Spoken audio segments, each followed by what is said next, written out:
Okay, today we are going to change a flat tire on a, this is technically a boat trailer, jet ski trailer, but your utility trailers, your boat trailers, jet ski trailers, all be the same procedure.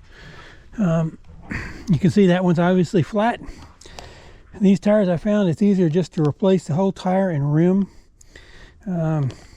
These were shipped by Gravely, came out of an Amazon order.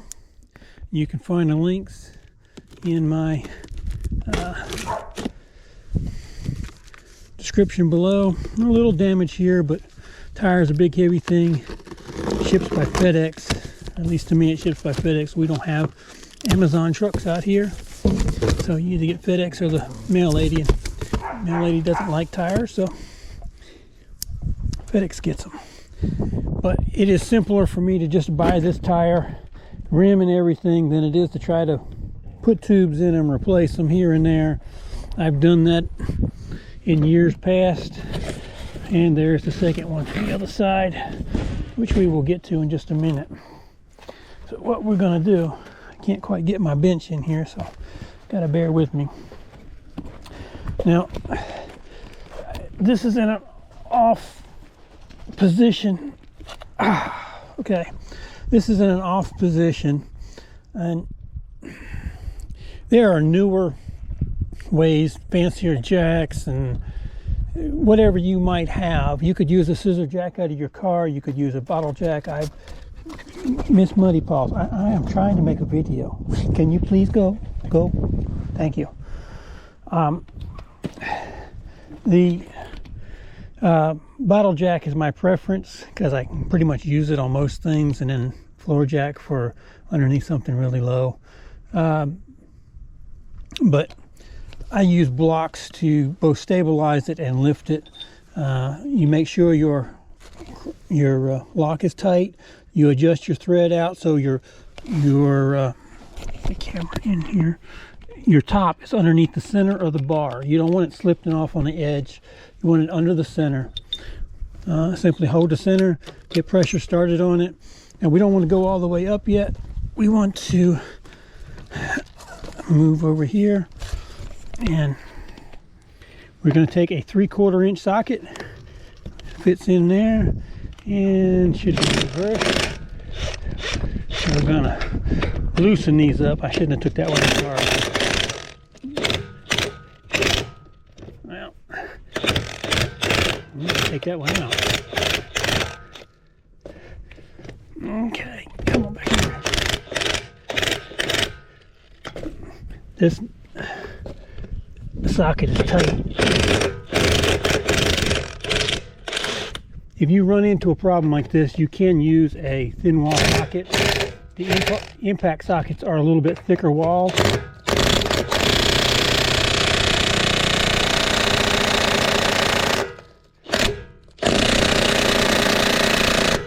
That one I might have to use a breaker on. Okay, we'll be back in just a second. I got to get a breaker bar. Okay, I'm not able to find a small breaker. This is a 1/2 inch drive. Everything I have is 3/4 or 1 inch. I have one somewhere, but where it's at, don't know. So we've got an old ratchet on here, the same 3/4 inch impact socket, and we got a piece of pipe. We're going to give us a little bit of leverage and see what happens. Still doesn't want to come off. Okay, we won't talk about that other wheel. We're going to show you this wheel over here. Again, blocks are in, jacks is under the center, and we simply lift it up.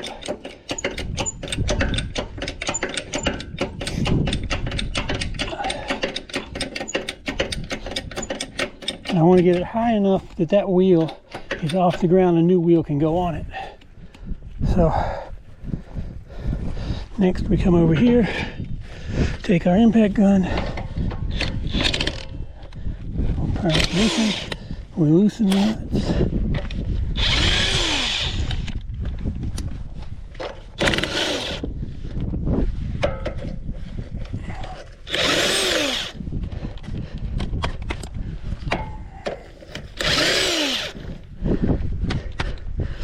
Simply taking all the nuts off. As you can see, this tire is well past its lifespan.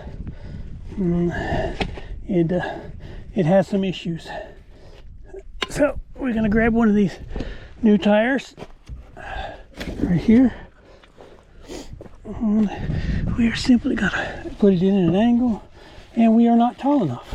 So what we need to do, I just leave it sit right there, and we will take this jack and we will jack this up until that center hub will fit.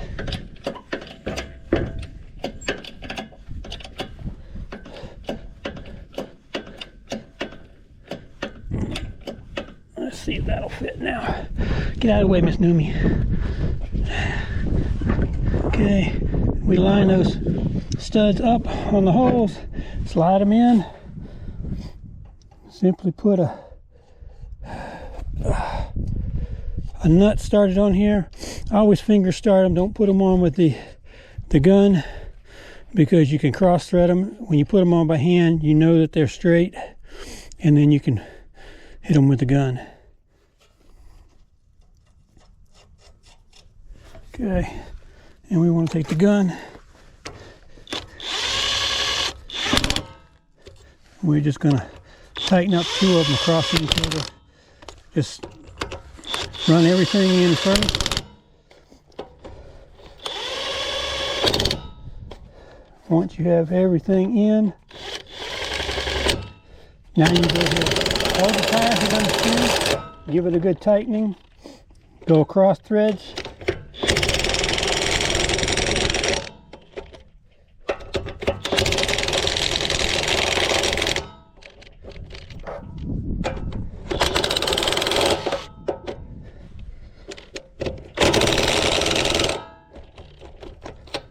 I think DeWalt ought to sponsor me. What do you think? Somebody tell DeWalt. Okay, and there's your tire changed.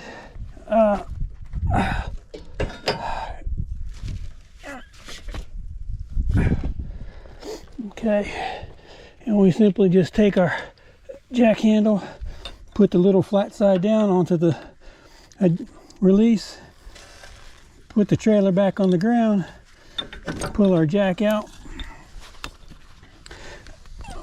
push this part in, and then twist your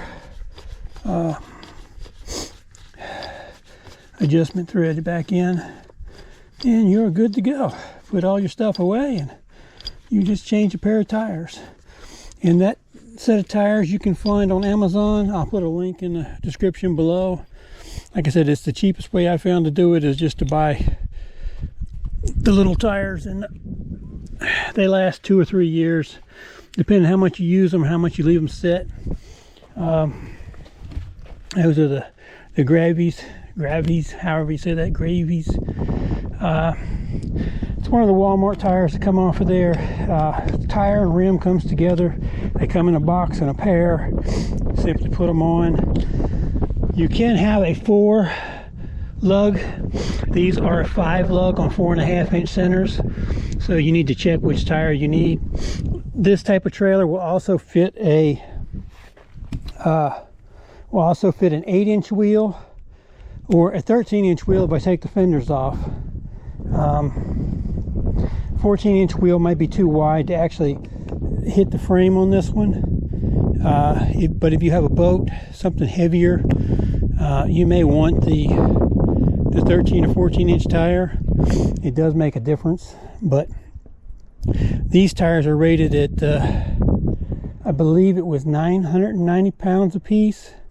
You can also go to a 12-inch tire that is a 530, and those are rated at 1,050 or 1,100, something like that. So they have about 100 pounds more per tire, but you're basically 2,000 pounds with this set of tires. I'm not going to carry more than 2,000 pounds on here. This is probably the heaviest thing it's ever had on it, so it's usually a little duck boat trailer, but haven't been able to do that for years, so it's now a welding trailer. And that's your tire change. Just check the links below. Help me out if you click the link to buy them instead of buy them, search for them straight. You can go straight to them, and it doesn't cost you any extra. It just helps me that you've seen it on this channel. Okay, y'all, thank you for watching. Goodbye.